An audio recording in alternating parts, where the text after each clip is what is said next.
Hey Siri, play me some music.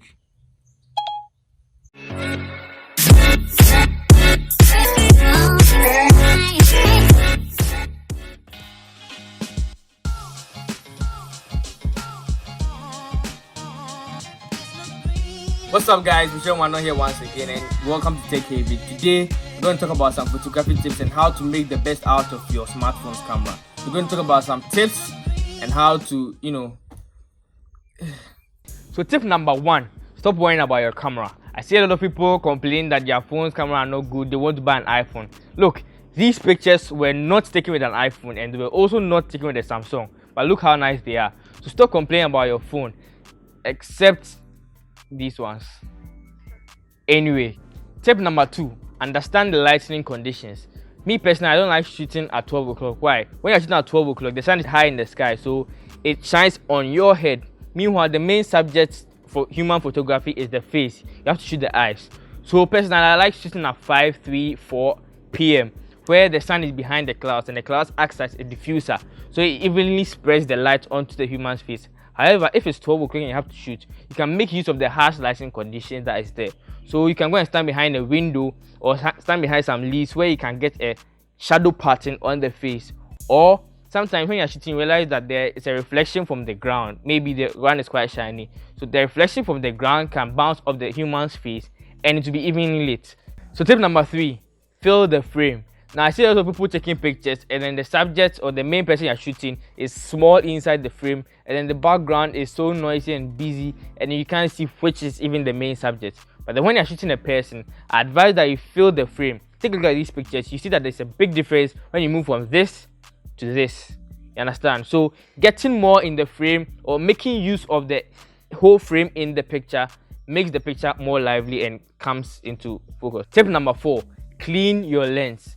Now I see a lot of people when they're using their phones, you see your finger always gets to the camera side during the day, right? So your fingerprints gets onto the camera and then it makes smudges onto the camera. So when you're shooting, you have this film of cloud inside and it makes the picture bad, right? So anytime I come take a picture, make sure you clean your lens. This goes especially to iPhone users. Since the camera protrudes out of the back of it, your phone is more prone or is prone to smudges and fingerprints than the phones that have a flat back with the camera, right? So before you take a picture, just make sure there are no fingerprints on the camera and everything is cool.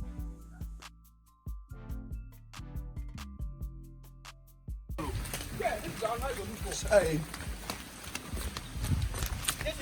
The cost. Oh, sorry. So it's quite unfortunate, but the range didn't permit us to be at that location. But then we move on to the tips. Tip number 5, compose your picture. Now when you're taking a picture, I would like people to picture what the picture should look like, right? So use grid lines to make sure that the line or the person is straight so that you don't have to go and do it afterwards, right? Make sure that there are no background distractions, right? When you're shooting a picture and there's a dustbin or there's some rubbish behind, pick it up. Make sure there's no distraction whatsoever. Also, there's something I call leading lines. Now, leading lines are the things in the background that lead the subject's eyes to the picture. So for instance, there's a stairs, right? And the stairs have lines, imaginary lines that lead to the main picture, which is the person. You can place the person at the edge of that frame where the leading lines or the frame or the stairs will meet at the person so that the person's eyes naturally falls to the subject, right? That's one thing about leading lines. So grid lines, background distractions, and leading lines can help you compose the picture better. Tip number 6, get some emotion into the picture. Now look at these pictures, you realize that you could see excitement in these pictures, right? Getting emotion into the picture, getting the story behind the picture is very essential for the picture to look good. Some pictures can be bad, but then the emotion that the picture brings out makes the picture stand out, right? So even if you're getting a model who does these kind of poses that is even frowning, like straight face, get the emotion, get the story, make the picture tell a story. Don't just take pictures like that. Picture or photography is an art, right? So you have to be detailed when you're taking it, right? So be careful when you're shooting and get the story and get some emotion out of the picture you're shooting, right? One very important tip also is that change the perspective. Now if you keep shooting pictures head on straight, it's fine, right? But then your pictures don't get diversity, right? So look at this guy. I just love him. He's changing his perspective. It can get you pictures like this, right? Instead of your regular straight on head pictures. So I advise that when you're taking pictures, change the perspective and get different angles so that a picture might look dynamic. The next tip, learn how to edit your photos. Now, photo editing is very essential to the entire photography timeline, right? When you take a picture, it's not every time that you can get the picture perfect on the first try or after the composition and all. You have to learn how to edit pictures. Now, there are some photo editors that I advise, Lightroom, Snapseed, and a whole lot. So let me know in the comment section below whether you want a video on picture editing so that we can plan for that. So one thing I advise is that avoid nighttime photos, right? If you have a good camera like a Google Pexel, you can decide to take photos in the night because they have their night sight, or Samsung's night sight feature and other phones that have night sight feature. But then I generally advise that you don't take pictures in the night, only if you have a lot of light. So if you want to take a person during the night, make sure there's a lot of light because the camera sensor is too small and can't capture the level of detail that you get through the daytime unless it's so necessary that you need to get it.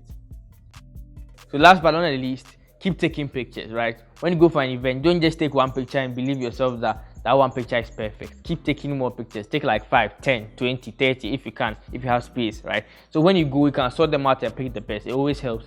You can also use best mode, which is almost on all smartphones these days, where you click the shutter for a long time. You can take about 20 pictures or 30 pictures, depending on the phone, consecutively, so that you can source them out when you get home and then pick the best one out of it. So for my conclusion, keep taking pictures. Learn how to take pictures. Go to the internet, go and learn about some extra tips you can use to take the pictures. And remember, my first tip was don't worry about the camera you're using. Just go out and take pictures. Understand your camera. Everybody's camera is different, right? So the fact that somebody is using an XS Max or a Google Pixel doesn't mean you with another phone can't take a picture. Just keep taking. You understand how your phone camera works and you'll be able to take perfect shots. I'm Mishra. This is Tech Haven, and see you next time. So next week we have something interesting for you. We'll be discussing the Apple event, every device they'll release, hopefully the iPhone 11 and other products they'll come with my team. So that'll be the first time we meet my team, wonderful people, and we'll be discussing it at the name will come up soon. But then stay tuned for that next week. See you next time. Bye bye.